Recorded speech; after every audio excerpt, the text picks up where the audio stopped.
My name is Johanna Rodriguez. I'm the Director of Family Support. I work in the Division of Inclusive and Accessible Learning in our Special Education Office. And today's presentation is titled A Parent's Guide to Special Education.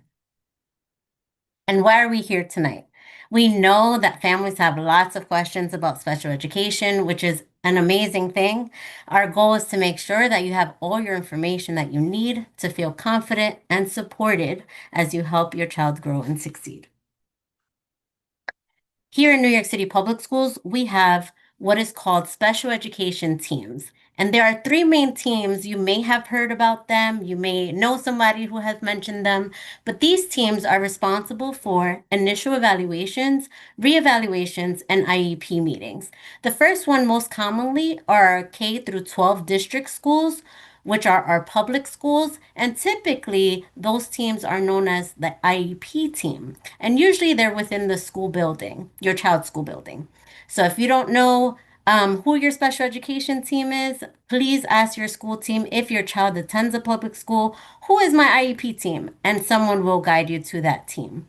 If your child attends a charter, non-public, private, or religious school, our committees on special education, or our CSEs, deal with our school-age children, ages 5 through 21, and these committees are responsible for our special education process for those students who attend those schools. And then our littles, our preschools, our students who are ages 3 to 5, these students' special education supports can be found for our preschool special education, our committees on preschool special education, which are our CPSEs. And that typically are teams where the child lives. So a little bit different than our other two school teams. How to request special education services. So if you think your child needs special education services at school, you can ask for an evaluation to see if they qualify. This is called an initial referral. It should be sent to your school's IEP team or a committee on special education. If you need help making the referral, any of the IEP teams that I've mentioned prior will help you. The referral should be made in writing. Usually emails is best, and they should include the reason why you're asking for an evaluation. Definitely include your child's full name, their birthday, the name and location of their school, your name, your address, how the team can best contact you, whether that's phone number or email. And if you have a language, a preferred language that is not English, we can provide you with someone, an interpreter, and we'll get through language support in a little bit. And someone can support you in your preferred language. And also, if you've had any evaluations or other assessments and reports that you would like to share with the team, please provide that as well. What happens after a referral is made? First, a parent will get a notice of referral, which is a letter that will explain your rights as your child's parent or guardian or caregiver. It will give you the name or phone number and contact information to the New York City Public Schools staff member who will answer your questions or your point person. The second thing, after you get that letter, you will get another notice that will say you will have your social history meeting. And that meeting typically is with a social worker or someone on the IEP team that will ask you about background information just so the team can understand your child better. Also, this can be done in your preferred language. An interpreter will be provided. And again, during that meeting, the team will explain your rights to you. And thirdly, you will get a consent for evaluation. You will be asked to sign a form called the consent for initial evaluation. And this form will again be given to you in your preferred language. Even if you were the one asking for the evaluation, we still need that permission to begin any testing and any evaluation. And typically, the school team has 60 calendar days from receiving your consent to evaluate your child and recommend a program. And what happens during an evaluation? The evaluation process looks at different areas to understand how your child learns and get to know what supports they may need.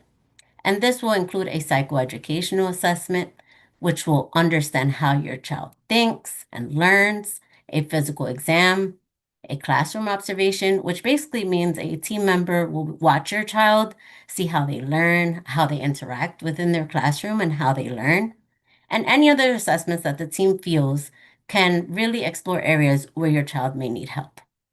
For children who speak a language other than English at home, your child may be referred to for a bilingual evaluation. And that just means that they'll be assessed in both English and their home language to get the most accurate picture of what their needs are.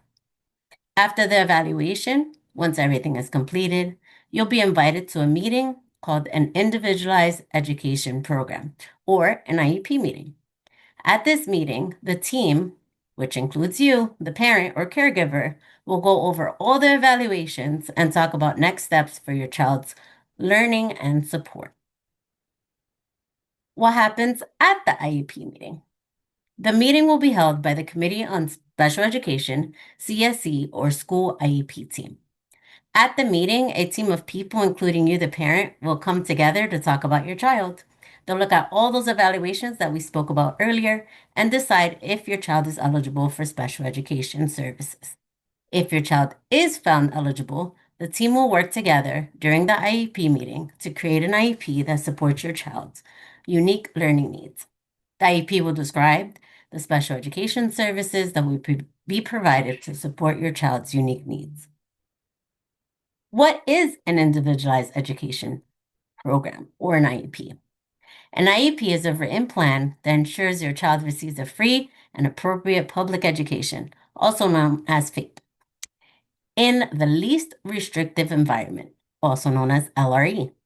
It outlines your child's strengths and needs and the supports and services needed to help them achieve their goals on their IEP and succeed in school. What you will see on an IEP, all the way at the top, is called a disability classification, which means that the team, the IEP team, including you, determines which disability category or classification has the greatest impact on your child's educational performance. And there are 13 of them seen here on the screen. Autism, deaf and blindness are one of the few that you can see here. And a lot of parents see the 13 and say, "Oh, my student can fit in more than one," and that is all true. But the team must decide on one of them to list at the top, and then in the whole IEP, they can talk about the other ones that may also be impacting them. Special education services and programs. We're going to talk a lot tonight about that and do a very big overview. If you have any questions, I will share contact information. So the first one is SETS, which is Special Education Teacher Support Services.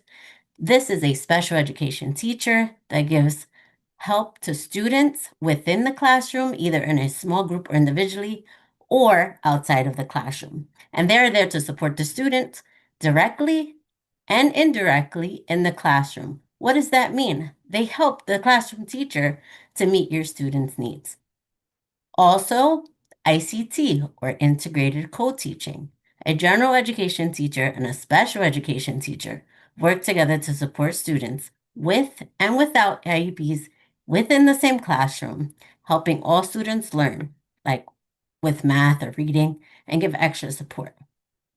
Special class, or most commonly known as 12 to 1s or 15 to 1s. These are smaller classrooms that are made up of only students with IEPs who have similar learning needs. A special education teacher leads the classroom and provides academic instruction support separate from general education classroom. Additional special education programs, and I have a lot listed here, and some of you may have heard these before. We provide District 75 or D75 programming, which are specialized teaching and services for students with significant learning and behavior. These supports can happen in a special class in a public school, schools where all students have IEPs, in agencies, hospitals, or even at home when needed. We also provide many, many, many specialized programs, and a few are listed here. We have the D75 inclusion, which students learn alongside peers with and without IEPs with the support of staff. ACEs, which focuses on academics, job readiness, and everyday life skills. AIMS, Horizon, and NEST, which are designed for students with autism. Our bilingual special education, which is supports our students who learn a language other than English and may need special education services.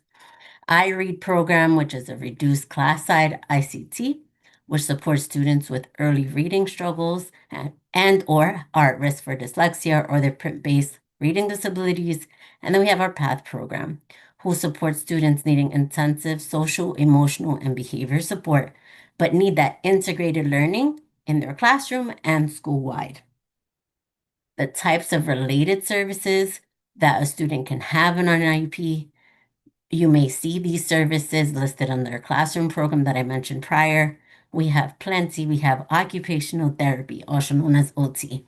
We have physical therapy, also known as PT. Speech and language therapy. We have sign language interpreters, counseling, assistive technology, or also known as AT. All of these are available to your student within the classroom and outside the classroom. Now, how in-class related support supports student success.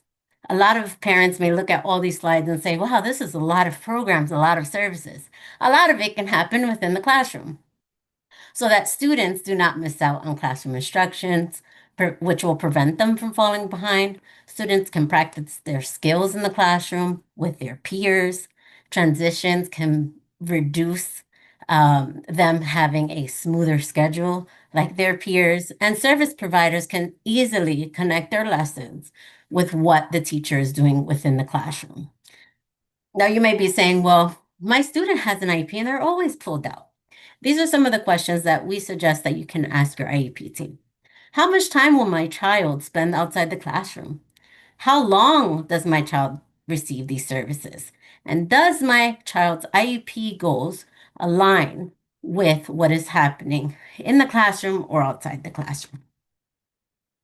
Now I'm going to introduce you to one of our amazing, amazing district leaders in the Bronx who supports our families in the Bronx. Gwendolyn, as Brittany had introduced her earlier, and she's going to speak to how families are partners with our students with disabilities and all our special education staff across the city. So Gwen, take it away. Well, thank you so much for that introduction, Joanna. Like she mentioned, my name is Gwendolyn Poirier. I'm the Special Education Community Support Coordinator for the entire Bronx. And if you hear from other boroughs, there is someone in my position that supports all boroughs. So we'll get into the families as partners. Family collaboration is encouraged and necessary to ensure the carryover of skills and strategies learned across environments. As was mentioned in the beginning, you are a team member, part of the IEP team. And in order to increase the efficacy of what the student can do and succeed in, we want you to carry over the skills that they share in school and resources and go ahead and reinforce them at home. And that way we have a greater chance of the child's success. Next slide. Newcomer families who need special education support. NYC public school staff, including IEP teams, do not ask families about immigration status or country of origin, excuse me. We do not see you as a status. We see you as an individual, as a person, and we're here to provide supports. Families arriving in New York from outside of the United States are considered for special education eligibility in the same way as other students. If your child received services before arriving in NYC, or you have documents or other information that describe your child's disability, please make sure to give it to the team. More information and more data, make sure that we give you the proper individualized supports. Any information that you can provide can make sure that it's customized and tailored to give the best outcome possible for your child. Schools and CSCs must accept parent referrals and begin the evaluation process for all families, regardless of home language or when the family arrived in NYC. So as was mentioned earlier, you make sure that you submit a referral if you believe that there's a need, and the steps will continue to take place as Joanna outlined in the earlier slides. Next one. Language support. It is very important to us that you understand what's being provided to you. So the Office of Language Access provides free translations services for IEPs into any language available to NYC Public Schools and committees on special education. To request an IEP translation, ask your CSE or school IEP team or submit the following form. As a parent, you don't need to submit the form directly. If you're unsure, just let your IEP team member know that you would like your document translated. The IEPs are translated, as I mentioned, at no cost to you, and we want to ensure that you are able to understand the information that was explained to you verbally, and you can use this document to reference at a later date. The Office of Sign Language Interpreting Services also provides free ASL English interpreting services for deaf, hard of hearing families, caregivers, staff, students, and other stakeholders throughout the New York City public schools. Here we have included the information for the different ways that you can contact and request for this support. You can also, like I said, mention it to someone on your IEP team member, and the school can request this on your behalf as well. So we want to make sure that you have multiple ways of getting the resources that you need to help support your child. Next. IEP parent members. Here's some more resources that can be very helpful and beneficial, and particularly when having the IEP meeting. An IEP parent member are parents who help other families. They use their own experience and knowledge about special education to support and have them actively participate in the IEP meeting. The IP members share a unique lens that they can share with you, because one of the criteria that are necessary to become a parent member is to either have a child with an IEP or a child who has had an IEP within the last 5 years. So they can absolutely help advocate what you're trying to relay to the school team, and it could just give you the proper words to relay any concerns that you may have. How to request. If a family wants a parent member at their child's IEP meeting, they should let the CSE, CPSC, or school IEP team know by email or in person at least 3 days, which is 72 hours before the meeting. We want to make sure that we give ample time for someone to answer the request. So at the very least, we would prefer 3 days. How to become a parent member. So parent member trainings are offered throughout the year by Include NYC. You can go to includenyc.org, which serves as a family and community engagement center, or FACE, as we like to call it, for all 5 New York City boroughs under the New York State Education Department's Office of Special Education. So you can go in, there's certain criteria. The first step is, though, attending the training. And after you attend the training, you'll get explained the next steps to complete the process of becoming an IEP member. Next slide. Ask and share. This is a tool for family and schools to create a student-centered IEP.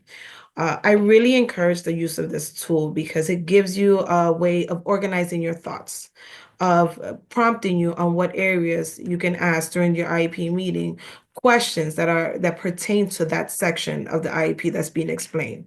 It also gives you suggestions if you're not sure exactly what to ask. And it also gives you a checklist that is also formatted in the order in which the IEP meeting will take place. There's different types: elementary school, middle school, and high school. The needs do change slightly throughout the year, so we wanted to make sure that we tailored it to the demographic that you're attending a meeting for. Next. New York City Schools Account, or NYCSA. The New York City Schools Account is an account that's available to all parents.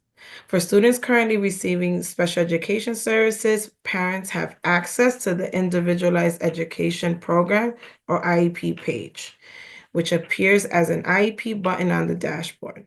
Like I mentioned, all parents have access, but students who do have an IEP will have this extra tile with information in it. Next. So this is an example of a parent view. This is what you would see if you click the IEP tile. Here you will get a synopsis or a snapshot of what is included in your child's IEP, and particularly the recommended special education programs and services page that you will have a physical copy of on your IEP that shows what classroom setting your child is going to be in, as you see in this page. And here you can also see what is the recommended program that's included in the IEP. The example that you can see here is ICT, and it gets as detailed as even showing you when ICT, there's two teachers, which of the two are certified in special education. So it really gives you information so that you're aware of what services are being provided for your child. Next. Part of the IEP parent view includes the related services, if that is included in your child's IEP.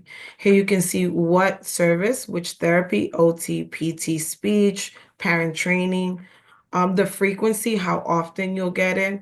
And I skipped over language, but language, there are times where the language that the service needs to be provided is other than English. That will be indicated here as well. The frequency, like I mentioned, you see how many times a week or monthly in this case with the parent training, and the date range. The date range mimics typically the current finalized IEP. The first date of service will also be provided when the service provider enters their notes, and the latest day of service. And it will include typically the provider's name. There are times where you can see that the date of latest documented service has a bit of a lag or could be behind. Just know that the providers do have a time period as to which they are allowed to enter their session notes. So typically it will be updated once they have all the notes in. That does not mean that the services aren't being provided, but if you're unclear, you can always check in with your school team. Transportation. So this also gives you information on your child's transportation if it's included in your IEP. Here you'll be able to find the name of the bus company, the information that they have as to where your child is scheduled to be picked up, the phone number of the company, the time that they're scheduled. So you should have your child outside at the specific time indicated here, and also where they're being dropped off. You can also see as of when the service is provided or activated in the account. And you also want to make sure through here that the information is correct. There are times where parents, you do move, and so sometimes the information doesn't always trickle down. So here's a way that you can ensure that that information is the most up to date. If it's not, reach out to your school team. They can update it right away. Thank you so much, Gwen, for sharing. As we mentioned, Gwen does represent and support all families in the Bronx. So if you have a student who currently has an IUP in the Bronx or you're looking for services, definitely ask your school team. But Gwen most likely will already know that, and she can also support as well. So our additional family resources, as you see displayed here, not only are our ask and shares that Gwen shared, but also we have an awesome resource called our family guides. And we really encourage families to use these guides. They're available on our webpage, which they will drop the link in the chat or the question and answer box so you guys can access these. One is geared to our preschool special education services. That's for our students who are in our preschool programs, and it goes all the way from initial referral to reevaluation and explains thoroughly what services we have for our preschoolers. Our second one, which is updated annually, is our kindergarten orientation guide. And if you have a current 4-year-old who will be entering kindergarten next year or turning 5, you will all be going through a KIP, what we call the KIP process or the kindergarten IEP process. And there is a special guide for those families as the process does shift a little bit when the students enter kindergarten. And we have a guide for that as well. We have our school age, our family guide to preschool, family guide to special education services for our school age children. Again, those are students within the ages 5 through 21. And this really goes into depth on all services and programs that we have. A little information is outdated, but for the most part, the foundational parts of what an IEP is, what services we provide, is the same. And our last ones, we can't forget our students who are transitioning outside of high school and moving on from New York City Public Schools. We have a guide for you families that are transitioning planning for those students. We call it Preparing Students with IEPs for Life After High School. It's all about what programs are out there throughout our city. How can you start preparing now? This is a great, great resource as well. So, if you don't remember anything of this whole presentation and you're like, oh, so much information, which we know, you can contact us at our citywide support inbox, specialeducation@schools.nyc.gov. There are live people, including myself and some of the people on this call tonight, that do answer those emails, and we're really here to support you all. Also, if you email the inbox, you will also get the link to this, our resource page. Again, Beyond Access is on there. So many resources and support. So we wanted to thank you all for coming tonight. We really do appreciate your time. And again, if you need support, we are here. Email us, contact us. We are here to help you. So thank you all for your time. And we look forward and we'll see you at the next Beyond Access series next month. Thank you so much.